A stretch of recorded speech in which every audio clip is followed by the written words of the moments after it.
নমস্কার বন্ধুরা, আমি সুমি কিচেনে সবাইকে স্বাগতম নতুন রেসিপি দেখার জন্য। আজকে আমি নিয়ে এসেছি কাঁঠালের বীজ ও লতির একটি অন্যরকম রেসিপি। আর রেসিপিটা খুবই ইউনিক এবং অসাধারণ খেতে হয়েছে।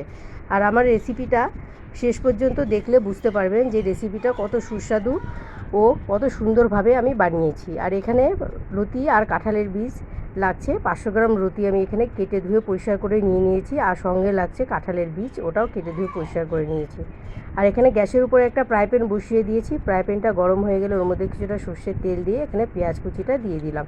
এখানে আমি মিডিয়াম সাইজের দুটো পেঁয়াজ কুচি করে কেটে নিয়েছি, ওটাকে তেলের মধ্যে দিয়ে একটু নেড়েচেড়ে ভেজে নেব।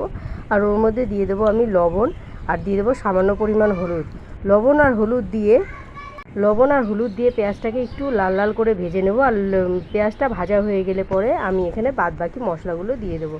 তো লবণ আর হলুদ দিলাম। এই পর্যায়ে গ্যাসের মিডিয়ামটা একদম মিডিয়ামে রাখতে হবে, গ্যাসের হিটটা, নাহলে পেঁয়াজটা পুড়ে যেতে পারে। তো পেঁয়াজটা খুব সুন্দর সফট হয়ে লাল লাল করে ভেজে নিয়েছি। এবার এখানে দিয়ে দেবো আমি রসুন বাটা। এখানে আমি বড় সাইজের দুটো রসুনটাকে পেস্ট করে নিয়ে নিয়েছি। রসুনটা একটু বেশি করেই দিতে হবে। রসুন বেশি দিলে কি হয়, লতির স্বাদটা আরও দ্বিগুণ হয়ে যায়। তো রসুনটা আমি দিয়ে দিয়েছি। রসুন দিয়ে পেঁয়াজটার সঙ্গে একটু নেড়েচেড়ে নেব। আর নাড়াচাড়া হয়ে গেলে একটু কষিয়ে নিয়েই আমি ওর মধ্যে বাদবাকি মশলাগুলো দিয়ে দেবো। আর বাদবাকি মশলা বলতে আমি এখানে দিয়ে দেবো লঙ্কার গুঁড়ো যে যেরকম খায়। আর সামান্য দিয়ে দিলাম আদা বাটা। এখানে আদা বাটা বলতে হাফ স্পুন আদা বাটা দিয়েছি, তোমরা চাইলে এটা স্কিপ করে দিতে পারো। আমি এখানে সামান্য পরিমাণ দিয়ে দিয়েছি। দিয়ে এটা পেঁয়াজের সঙ্গে রসুনের সঙ্গে আরেকটু কষিয়ে নেব।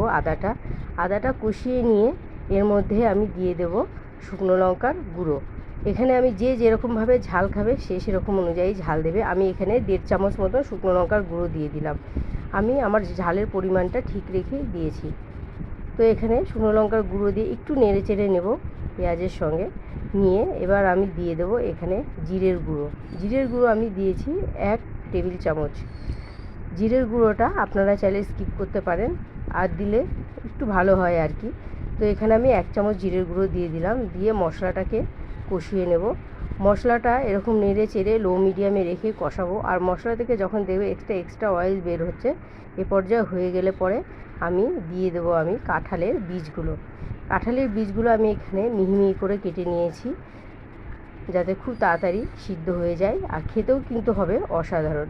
তো এখানে কেটে রাখা কাঁঠালের বীজগুলো দিয়ে দিলাম। কাঁঠালের বীজ দিয়ে আমি আরেকটু নেড়ে চেড়ে মশলাগুলোর সঙ্গে কষিয়ে নেব। তো মিনিট 5 আমি এরকম কাঁঠালের বীজ দিয়ে মশলাগুলোর সঙ্গে একটু কষিয়ে নেব।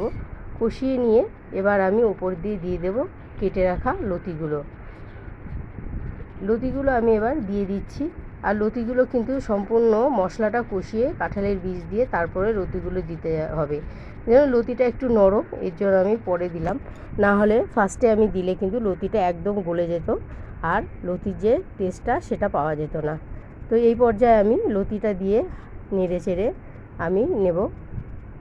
তো এইভাবে ঢেকে মিনিট 5 আমি কষিয়ে নিয়েছি। দেখো লতিটা কত কম হয়ে গেছে, সফট হয়ে গেছে। এইভাবে ঢেকে আরও 15 থেকে 20 মিনিট আমি লতিটা কষিয়ে নেব। তো এইভাবে ঢেকে কষাতে যখন দেখবে লতি থেকে একটা এক্সট্রা অয়েল ছেড়ে দিয়েছে এবং লতিটা একদম সফট হয়ে গেছে, আর কাঁঠালের বীজটাও সিদ্ধ হয়ে যাবে, এই পর্যায়ে বুঝে যাবে হয়ে গেছে। এখানে কাঁঠালের বীজটা এই কারণে আমি আগে থেকে দিয়ে দিয়েছি। তো দেখো কত সুন্দর কালারটা চলে এসছে। আর একটুখানি হলেই রেডি হয়ে যাবে কাঁঠালের বীজ দিয়ে লতি। আর এই রেসিপিটা কিন্তু দেখতে হয়েছে যেরকম, খেতেও হয়েছিল অসাধারণ। আর আমার রেসিপিটা যদি ভালো লাগে তো অবশ্যই লাইক কমেন্ট শেয়ার করবে, আর আমার চ্যানেলটাকে সাবস্ক্রাইব করে আমার পাশে থাকবে। আর যদি কোনো নতুন বন্ধু হয়ে থাকে তো ভিডিওটা ফুল ওয়াচ করে বেল আইকন প্রেস করে দেবে, নতুন নোটিফিকেশন পৌঁছে যাবে। তো দেখো হয়ে গেছে, আর একটু কষিয়ে নিলেই রেডি হয়ে যাবে কাঁঠালের বীজ দিয়ে লতি। তো এই পর্যায়ে তো দেখতেই পাচ্ছ ঠিক ঢেকে আমি লতিটাকে রান্না করেছি, আর সুন্দর একটা কালার এসছে। তো সম্পূর্ণ লতি আর কাঁঠালের বীজটা হয়ে গেছে। এবার আমি একটা পাত্রে নামিয়ে গরম ভাতের সঙ্গে পরিবেশন করব কাঁঠালের বীজ দিয়ে লতি অনেকভাবেই খাওয়া হয়েছে, কিন্তু এইভাবে রান্না করলে এর স্বাদটা কিন্তু একটু অন্যরকমই হয়। তো দেখো একটা পাত্রে নামিয়ে নিলাম। আর আমার রেসিপিটা ভালো লাগলে অবশ্যই ফুল ওয়াচ করবে। আর আমার রেসিপি দেখার জন্য সকল বন্ধুকে ধন্যবাদ।